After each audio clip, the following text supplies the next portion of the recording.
Bonsoir. Nous avons une nouvelle de dernière heure. Le docteur Anthony Fauci devra finalement se justifier devant le Sénat le 30 juin prochain. Je reprends. Le docteur Fauci, qui travaille avec Bill Gates, qui a donné 3,7 millions de dollars au laboratoire chinois de Wuhan, devra finalement se justifier le 30 juin 2020 prochain pour s'expliquer sur sa gestion de la crise, ses recommandations. Surtout que l'on sait qu'il y a eu beaucoup de décès que l'on aurait pu éviter. Le docteur Anthony Fauci devra donc expliquer au peuple américain et surtout au Sénat pourquoi il a fait des recommandations qui poussent le programme de celui avec qui il travaille, son sponsor principal, Bill Gates. Ça, c'est la première grande nouvelle. Donc, c'est officiel. Cela a été rapporté par Zero Hedge. Vous pouvez vous rendre sur zeroedge.com. Deuxième nouvelle importante. Pendant qu'il y avait les distractions avec le chaos programmé, planifié, orchestré par l'état profond, pour ne pas que vous vous penchiez sur ce qui devrait être la plus grande information en ce moment, pour ce qui est des États-Unis en particulier. Les convocations de plusieurs membres de l'ancienne administration Obama, depuis que le tout récent responsable des services d'intelligence, Richard Grenell, a déclassifié, permis que des dossiers qui étaient inaccessibles il y a quelque temps soient maintenant à la disposition du département de la justice. Donc, il y a des convocations massives qui se poursuivent. La guerre, qui d'antan était silencieuse, comme je vous le disais, qui n'est plus silencieuse, bat son plein.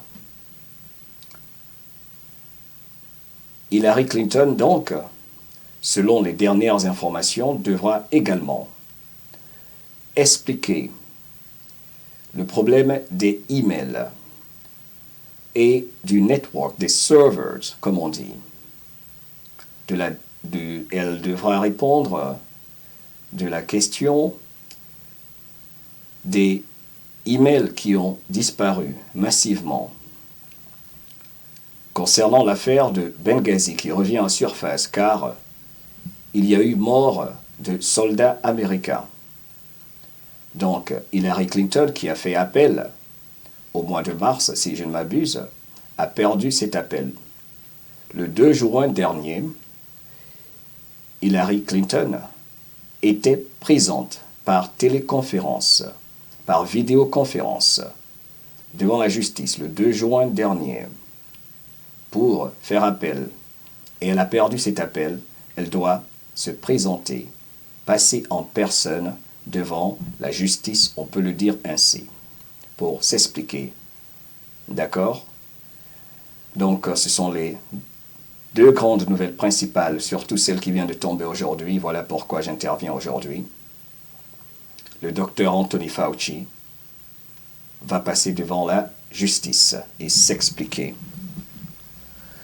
Beaucoup de choses se passent en ce moment sur le territoire américain. Il est important de recommander à tout le monde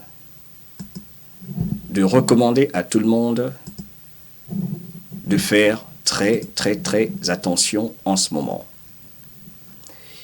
il est important de recommander à tout le monde de se préparer pour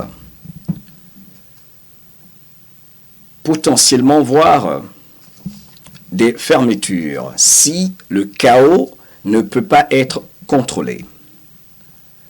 De quel chaos parlons-nous? Un chaos qui est orchestré, planifié, manipulé, amplifié par l'État profond qui a infiltré les deux partis, républicains et démocrates, mais plus particulièrement le Parti démocrate et les 3 dernières administrations avant celle de Donald Trump. Nous parlons de l'administration Bush, Clinton et Obama. La bataille est farouche et très sérieuse. Vous allez voir dans les jours, les semaines qui viennent, beaucoup d'événements qui n'auront pas un aspect positif forcément. Beaucoup d'attaques de citoyens, surtout pour causer l'instabilité, le chaos, le désordre, comme on l'a vu déjà avec les Antifa. Tout cela parce que la justice est activement en train de mener des actions concrètes pour faire arrêter ceux qui ont commis une haute trahison contre l'administration entrante, celle du président Trump. Donc, vous allez certainement voir beaucoup de dossiers très, très négatifs et sales, entre guillemets, dans les deux parties. Des deux parties, il y aura des attaques vicieuses, virulentes, pour discréditer un camp ou l'autre. Et ce qu'il faut noter, c'est que en ce moment, vous les citoyens de ce monde, surtout ceux qui en ce moment vivent aux États-Unis, doivent se préparer pour une éventuelle fermeture, pas comme le disent certains, pour contrôler les populations et instaurer la loi martiale pour préparer une vaccination massive.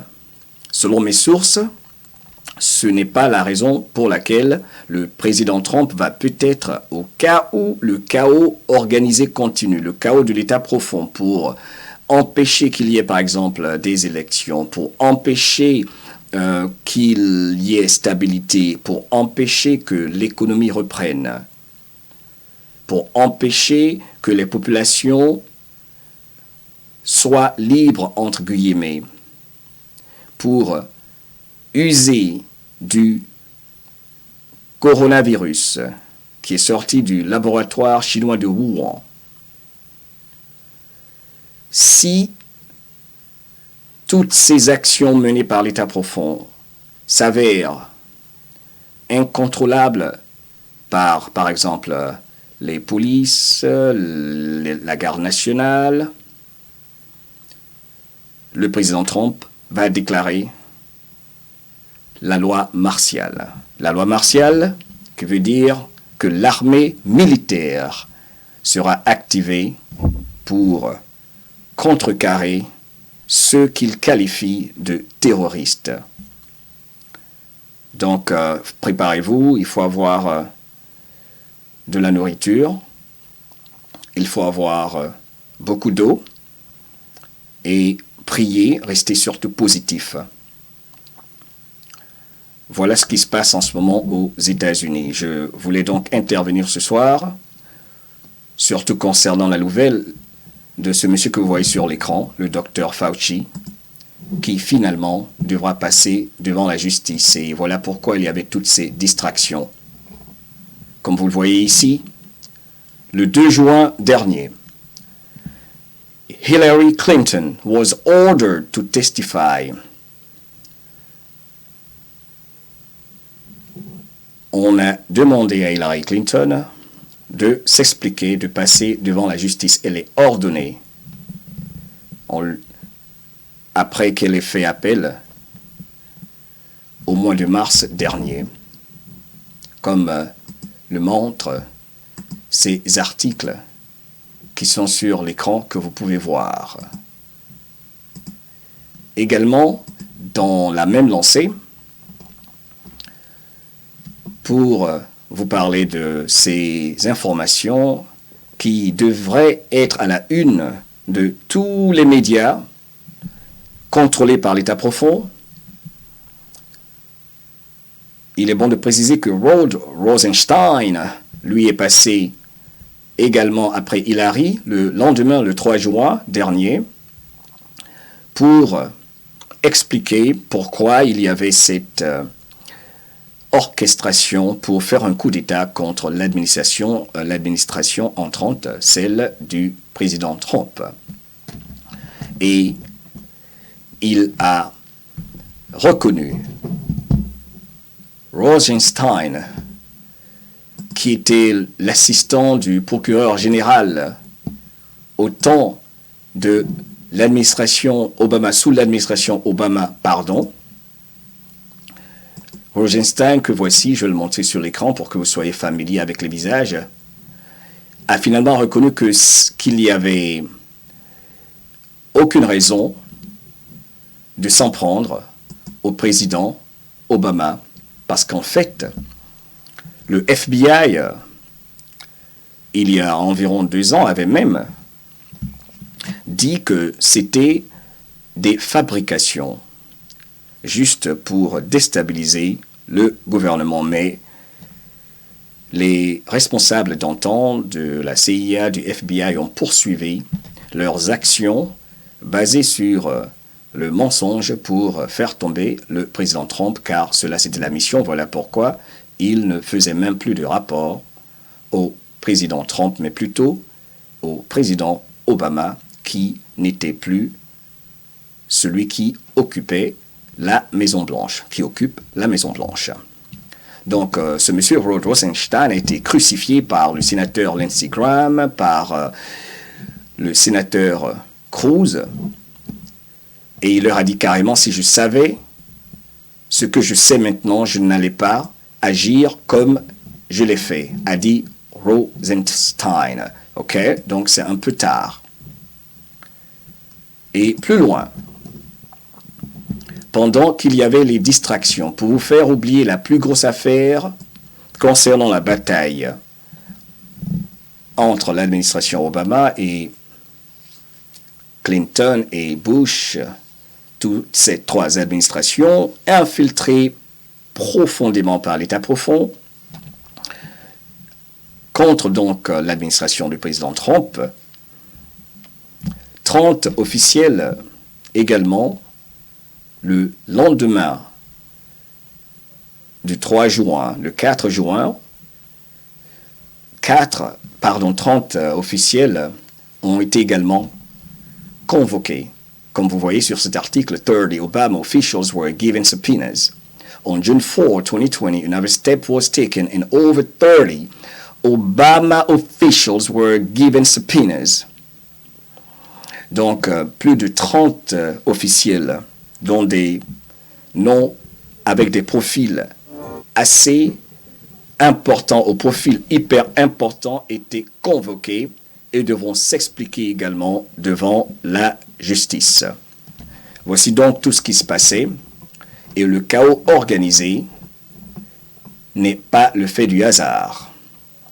Un point important pour vous rappeler à tous combien de fois c'est sérieux. Comme vous voyez sur cet article du TheGuardian.com, le département de la justice, le DOJ, sets new dates to begin death row executions following legal battle. Le département de la justice américaine a planifié des dates pour reprendre les exécutions concernant des exécutions, pour qu'il y ait des exécutions après les batailles judiciaires. Est-ce que vous voyez combien de fois c'est sérieux? Voici ce qu'on veut faire passer sous silence, sans même parler de l'économie qui a été volontairement détruite, sans même parler de la Cour internationale qui en ce moment également est très active depuis plusieurs années dans sa lutte contre le trafic humain, les assassinats contre les enfants, la pédophilie et j'en passe. C'est la vraie bataille qui se passe. Nous vivons des moments assez sérieux, mais la lumière apparaîtra au grand jour. Et il faut rester positif et surtout ne pas paniquer, prier et mener des actions pour protéger vos enfants au cas où il y a des attaques, comme ça se fait souvent pour créer encore la terreur et la peur pour vous faire vibrer à un niveau très bas. Donc le département de la justice américaine va reprendre les exécutions au niveau fédéral. Move likely to spark debate about criminal justice reform. William Barr directs Bureau of Prisons to restart in mid-July. Donc, les exécutions de par l'ordre donné par le procureur général William Barr vont reprendre en juillet. Et quand vous faites un tour sur le site du département de la justice américaine que voici, vous pouvez vous y rendre vous-même. Qu'est-ce qu'on voit? On justice.gov, Department of Justice, comme dit cet article du 15 juin de lundi dernier. Executions scheduled for 4 federal inmates convicted of murdering children. Des exécutions ont été planifiées, sont sur le programme, ont été programmées pour 4 prisonniers fédéraux qui ont été condamnés pour avoir fait tuer des enfants. Je vous dis, c'est la grosse affaire.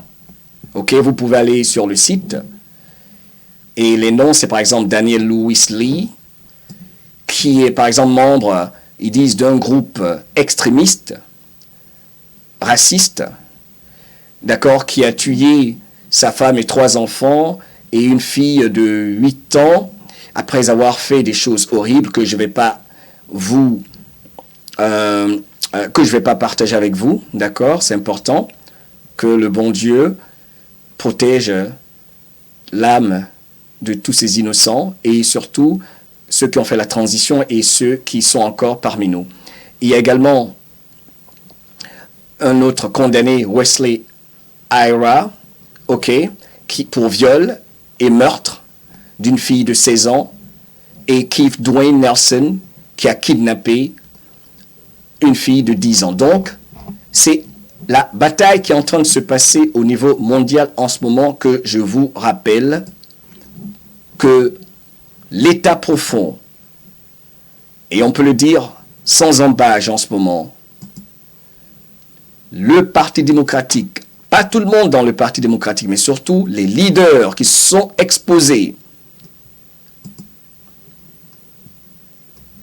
c'est la bataille qui est en train de se mener en ce moment parce qu'ils savent que la justice arrive. Donc, je trouvais que c'était important de faire le point pour vous et de vous dire à tous d'être très prudents et que pour ceux qui ne le savent pas, la bataille dont nous parlons est en train de se passer en ce moment. Et ils ne peuvent plus faire passer sur silence la plus grosse affaire de l'histoire, celle du trafic d'enfants au niveau international. Un trafic également de drogue, un trafic d'êtres humains concernant des personnalités de haut rang qui démissionnent, certains disparaissent, certains ont des colliers, bien sûr, pour être tracés, qui ont été servis par la justice, car il y a eu plus de 150 000, si je ne m'abuse, 150 000 convocations, et même sur le plan international. C'est la bataille qui se passe, donc que tout le monde prie, que tout le monde surtout reste positif, que tout le monde sache que nous vivons dans un système hyper corrompu, mais au final, il y a toujours possibilité de faire justice. Mais je vous rappelle que votre sauveur, c'est vous-même.